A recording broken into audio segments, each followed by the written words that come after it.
नमस्कार मित्रों, आप सभी का स्वागत करता हूं आपके अपने YouTube channel I on target में। साथियों, आप सब कैसे हैं? मुझे विश्वास है आप सब बहुत अच्छे होंगे। साथियों, आज हम लोग अपनी इस क्लास में भारत के संवैधानिक विकास के बारे में जानेंगे। आखिर जो हमारा संविधान है उसकी नींव कहाँ से पड़ी, उसकी उत्पत्ति कहाँ से हुई और जो हमारे भारत का संवैधानिक सफर रहा वो आखिर कहाँ से शुरू हुआ, इस पर आज हम लोग अपनी क्लास में चर्चा करते हैं। साथियों, भारत का जो संवैधानिक विकास है, कॉन्स्टिट्यूशनल डेवलपमेंट ऑफ इंडिया, अगर हम इसकी बात करते हैं तो पहले हम बात करते हैं संविधान की। आखिर कॉन्स्टिट्यूशन है क्या? अगर इसको हम अपने शब्दों में, सरल शब्दों में अगर ये जाने तो हम इसको ये कह सकते हैं कि संविधान वह वैधानिक दस्तावेज है जो उस देश की जनता के विश्वास व उसकी आकांक्षाओं को प्रतिबिंबित करती है। कहने का मतलब यह है, कॉन्स्टिट्यूशन वो वैधानिक दस्तावेज है जो उस देश की जनता के विश्वास व उसकी आकांक्षाओं को प्रतिबिंबित करती है। अब हम जानेंगे कि भारत के संवैधानिक विकास को दो भागों में विभक्त कर सकते हैं, कि जो हमारे भारत का संवैधानिक विकास रहा है इसको दो भागों में हम विभक्त कर सकते हैं। साथियों, मैं थोड़ी बात आप लोगों को बताना चाहूंगा। जैसा कि आप सब लोग जानते भी हो कि जो अंग्रेजों का हमारे देश में आगमन हुआ वो 1600 ईस्वी में हुआ।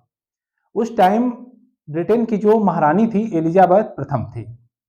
उन्होंने एलिजाबेथ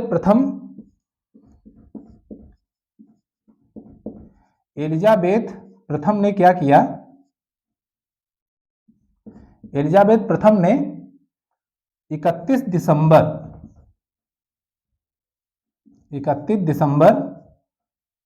1600 ईस्वी में 31 दिसंबर 1600 ईस्वी में एलिजाबेथ ने ईस्ट इंडिया कंपनी की स्थापना करी और लॉर्ड मेयर के अध्यक्षता में लॉर्ड मेयर की अध्यक्षता में 15 वर्षों के लिए इन्होंने क्या करा? ईस्ट इंडिया कंपनी को 15 वर्षों के लिए पूर्वी देशों में व्यापार करने के लिए भेजा। अब यहां से क्या हुआ भाई? ईस्ट इंडिया कंपनी आ गई। उसमें जब हम अब बात करेंगे अपने जो पूर्वी देशों में ईस्ट इंडिया कंपनी व्यापार करने की दृष्टि से आई और जब अपने भारत में आई तो यहाँ पे होता क्या था कि जैसे ये लोग कहीं ना कहीं कुछ ब्रिटेन से, जैसे कि इनका मान लो ईस्ट इंडिया कंपनी का जो कनेक्शन था, एलिजाबेथ फर्स्ट जो वहां की हमारे जो ब्रिटेन की उस समय एलिजाबेथ प्रथम महारानी थी, तो इनका वहां की संसद से कनेक्शन रहता था। कुछ कानून वो वहां से बना के देते थे, या जैसे ये लोग खुद ही ईस्ट इंडिया कंपनी वाले हम भारतवासियों के लिए कुछ न कुछ बनाते रहते थे। तो ये इन्हीं चीजों को हम लोग जानेंगे कि आखिर जो हमारे भारत में आखिर संवैधानिक जो सफर रहा या उसका विकास हुआ, तो उसका सफर दो तरीकों से हम मानते हैं। नंबर एक में ब्रिटिश ईस्ट इंडिया कंपनी के अंतर्गत भारत। कहने का मतलब यह है कि हम भारत को दो तरह से देखते हैं। एक ब्रिटिश ईस्ट इंडिया कंपनी के अंतर्गत भारत, जो कि 1773 से 1853 तक चला। दूसरे में ब्रिटिश क्राउन के अंतर्गत भारत। ब्रिटिश क्राउन का मतलब यह है कि जो ब्रिटिश शासन व्यवस्था थी उसके अंतर्गत भारत। ये हमारी इन लोगों की प्रक्रिया 1858 से 1947 तक चली। फिर इसमें जो सबसे पहली चीज आती है, ब्रिटिश ईस्ट इंडिया कंपनी के अंतर्गत जो भारत है, इसमें जो पहला एक कानून आया वो आया रेगुलेटिंग एक्ट 1773।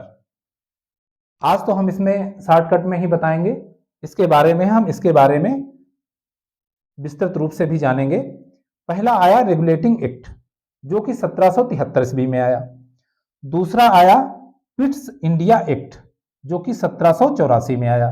साथियों, ये सब चीजें जो हमारी ये डेट हैं, जो हमारे सन हैं, ये कभी बहुत सारी परीक्षाओं में पूछे गए हैं। जैसे कि कभी कभी ये पूछ लिया जाता है कि रेगुलेटिंग एक्ट कब आया, तो हम लोगों को ये ध्यान रखना है कि रेगुलेटिंग एक्ट 1773 में आया। फिर इसके बाद में पिट्स इंडिया एक्ट आया जो कि 1784 में आया। फिर इसके बाद में चार्टर एक्ट आया जो कि 1793 ईस्वी में आया।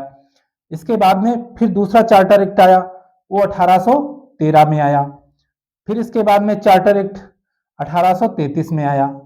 फिर इसके बाद में चार्टर एक्ट 1853 में आया। अब आप लोगों के मन में एक प्रश्न होगा कि रेगुलेटिंग एक्ट तो सही है भाई, इसके नाम के हिसाब से लगता है कि रेगुलेटिंग एक्ट 1773 में आया, पिट्स इंडिया एक्ट 1784 में आया, लेकिन ये सब सारे जो है नाम हैं ये एक से लग रहे हैं। तो साथियों आप भी जानते हो, जब भी कोई कानून बनता था या ब्रिटिश शासन की तरफ से हमारे भारत के लिए बनता था, तो उसमें बहुत सारे कुछ गुण भी होते थे, कुछ दोष भी होते थे। तो जैसे मान लो चार्टर एक्ट 1793 बना, तो इसमें मान लो कुछ कमियां हुई, तो उसको कमी को ध्यान में रखते हुए उसको दूर करने के उद्देश्य से 1813 में आया। फिर चार्टर एक्ट मानो 1833 में आया। इसी तरह से ये चीजें, ये कानून आते थे और हम भारतीयों पे ये वो लोग लागू करते थे। इसके बाद में अगर इसी के क्रम के आगे की हम बात करते हैं, जैसे फिर ब्रिटिश क्राउन के अंतर्गत जो भारत, क्योंकि यहाँ पे ईस्ट इंडिया कंपनी का लगभग में अंत हो चुका था, तो 1858 से अगर हम 1947 की बात करें, तब एक रूल आया, वो आया गवर्नमेंट ऑफ इंडिया एक्ट 1858। ये परीक्षाओं में ज्यादातर पूछा जाता है। इसके बाद में इंडियन काउंसिल एक्ट 1861 आया।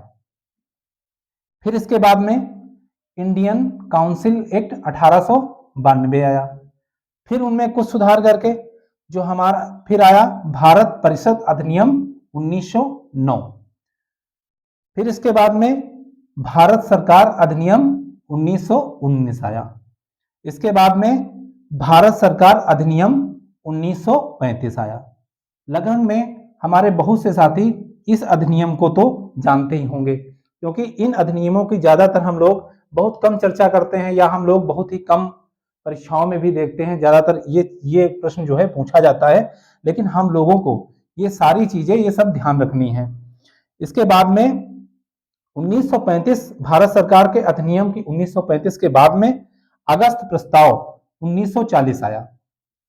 अगस्त प्रस्ताव के बाद में फिर क्रिप्स प्रस्ताव 1942 आया, और फिर इसके बाद में कैबिनेट मिशन 1946 आया, और इसके बाद में माउंटबेटन योजना जो 1947 आई।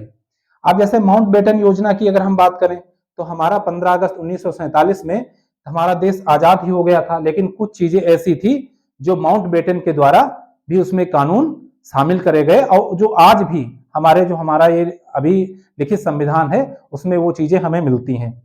और जैसे एक हम बात अगर यहाँ पे भारत सरकार अधिनियम 1935 की करें, तो हमारी जो प्रमुख रूप से जो हमारा संविधान है वहीं से इसकी पूर्णतया नींव पड़ गई थी। अब इसके बाद में हम जानेंगे जो 1600 ईस्वी का राजलेख चार्टर था,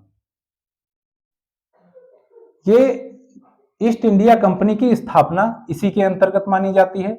हम लोगों को एक प्रश्न हमेशा पूछा जाता है कि ईस्ट इंडिया कंपनी की स्थापना किस चार्टर एक्ट के अंतर्गत मानी जाती है, तो हम लोगों को यह ध्यान रखना है कि 1600 ईस्वी का जो राजलेख था, चार्टर एक्ट था, उसके अंतर्गत ईस्ट इंडिया कंपनी की स्थापना मानी जाती है। उस समय स्थापना किसने करी थी, यह हमने अभी पहले बताया भी था। जो ईस्ट इंडिया कंपनी की स्थापना महारानी एलिजाबेथ प्रथम ने 31 दिसंबर 1600 ईस्वी में करी थी।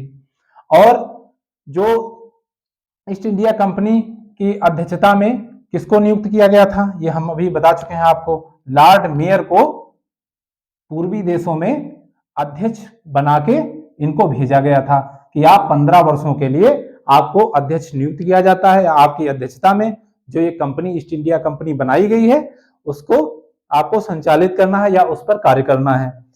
तो अब हम बात थोड़ी इसकी ईस्ट इंडिया कंपनी के बारे में, जो लॉर्ड मेयर को अध्यक्ष बनाया गया, तो इसके बारे में कुछ थोड़ी बात और मैं बता रहा हूं।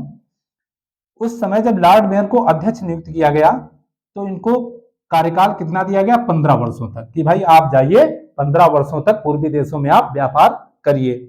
तो इसमें कुल भागीदार कितने सदस्य थे, तो जो 217 मेंबर थे इसमें कुल भागीदार थे।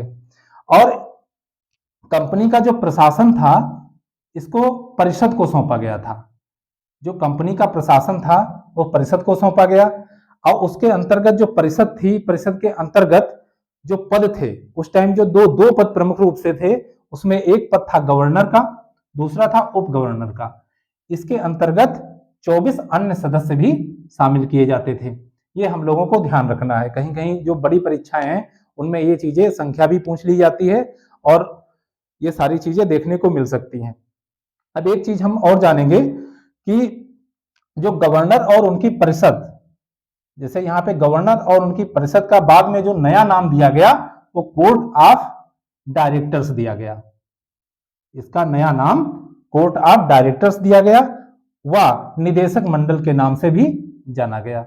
तो कहने का मतलब है आज की क्लास में हमने ये जाना कि भारत का संवैधानिक सफर कहाँ से शुरू हुआ और कितने भागों में उसको हम विभक्त कर सकते हैं। अगली क्लास में मित्रों हम अब यहां से पढ़ेंगे कि रेगुलेटिंग एक्ट, फिर इसके बाद पिट्स इंडिया एक्ट, ये सारी चीजों को हम विस्तृत रूप से जानेंगे कि आखिर हमारे जो भारत का संवैधानिक विकास है वो कहां से शुरू हुआ और 1947 तक कितना सफर करना पड़ा। साथियों आज की क्लास में इतना ही। आप सभी का बहुत धन्यवाद। आप कमेंट बॉक्स में जरूर बताना कि आपको क्लास कैसी लगी। अगली क्लास में जल्द ही मिलते हैं। नमस्कार।